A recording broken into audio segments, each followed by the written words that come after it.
Je leur dis qu'il faut qu'on soude le groupe, et ça, il faut qu'on aille faire une fête. Mais sans dirigeant, sans entraîneur, sans balance. Voilà, on va entre joueurs, entre nous, on va rigoler, quoi. On va chanter, on va boire des coups, et on va partir. On a traversé avec un petit bateau, on était à Hendaye, on était à la Fontarabie, faire une petite fête tous ensemble. Et le fait d'être allé à Hendaye, d'avoir traversé, d'avoir partagé, d'avoir marché dans la rue, à déconner, comme des gamins, quoi. En fait, on était comme des gamins. On avait besoin de ça aussi. Besoin d'évacuer une certaine pression, d'évacuer le fait d'avoir perdu le championnat. Je sens vraiment qu'ils évacuent quelque chose, quoi. Et puis ça rigole, et puis au fur et à mesure, les gars, ils sont ensemble. Et puis à la fin, bon, je leur apprends, on apprend l'hymne. L'hymne qui est une chanson du Cameroun, simple à retenir. Et tout d'un coup, on a cet hymne qui est resté, quoi.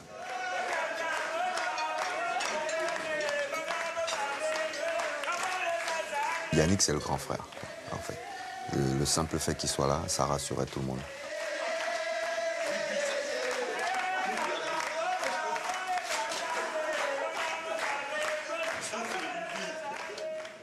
On s'est retrouvés sur la plage, en cercle, assis, là, bon, à rechercher le relâchement. On allait sur la plage, on se mettait tous allongés sur le sable, lui nous parlait de motivation, d'objectifs et tout ça.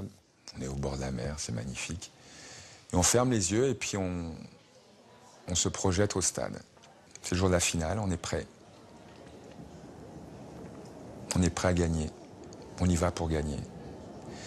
C'est des petites montées d'adrénaline comme ça. On se prépare. Fais ça 3-4 fois, tu l'as déjà joué le match. Et puis si tu vas plus loin, tu peux déjà même faire des actions. Et tout ça sans jouer. C'est tellement puissant, tellement fort.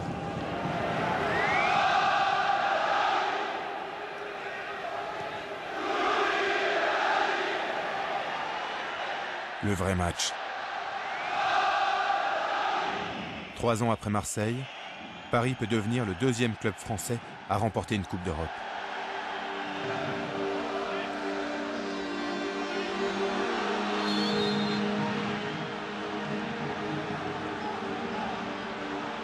Assez bonne distance, hein, peut-être pour Ngoti, la frappe et le but.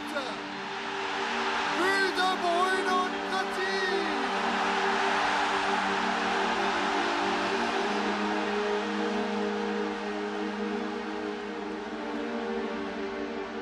Le PSG bat le Rapide de Vienne 1-0. Ça y est, enfin, Paris est sur le toit de l'Europe.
Je suis arrivé au début de automne-hiver.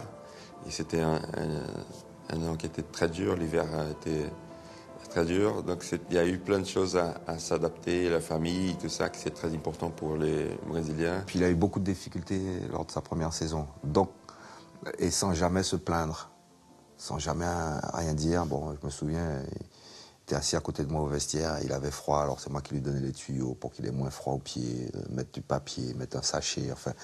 Je me souviens de Rai arrivé à Paris. Rai beaucoup souffrir, nous avoir beaucoup de doutes sur le joueur. On ne comprenait pas le décalage qu'il y avait entre être Rai, le capitaine de la sélection brésilienne, et Rai qu'on voyait à l'entraînement ou à match, quoi. Voilà.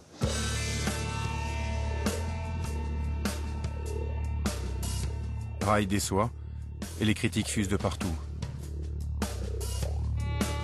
La presse spécialisée l'appelle Fantomas parce qu'il est invisible sur le terrain, ou le train de marchandises pour sa lenteur. Ça, c'était le bon côté de ne pas encore parler français. Je ne comprenais pas tout. Et je chantais parce que bon, mes amis, mes coéquipiers lisaient tout ça. Moi, j'essayais aussi, mais je ne comprenais pas tout. Mais d'une façon ou d'une autre, ça arrivait à moi. C'est difficile quand tout le monde vous dit « Ah, il avance pas, qu'est-ce que c'est ce joueur ?» tout ça. Mais quand on connaît le ballon, on se dit, le mec, il n'est pas capitaine du Brésil comme ça du jour au lendemain. On ne devient pas un phénomène au Brésil. Il y a pas de... C'est impossible de jouer dans l'équipe du Brésil si on est un tocard.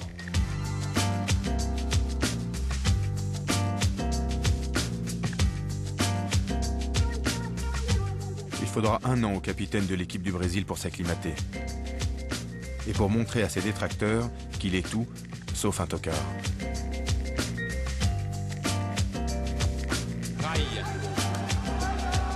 L'âge de Rai. Il est passé. Rai, surface de réparation. Oh, le geste parfait.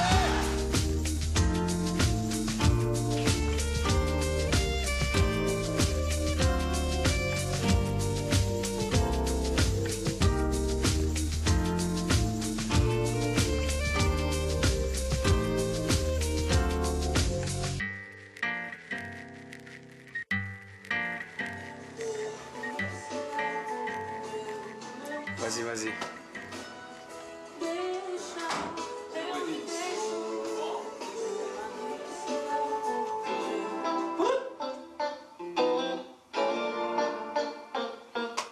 Ça nous sert à la fois pour nous détendre et pour chercher des inspirations pour le match.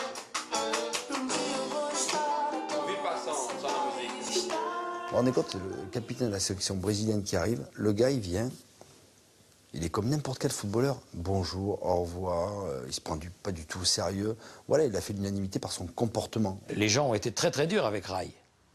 Et comme c'est un seigneur, il est passé au-dessus de tout ça.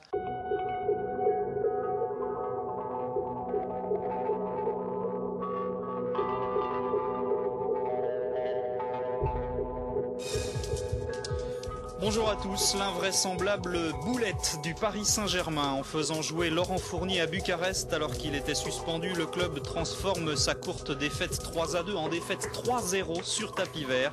Décision de l'UEFA. Explication dans un instant.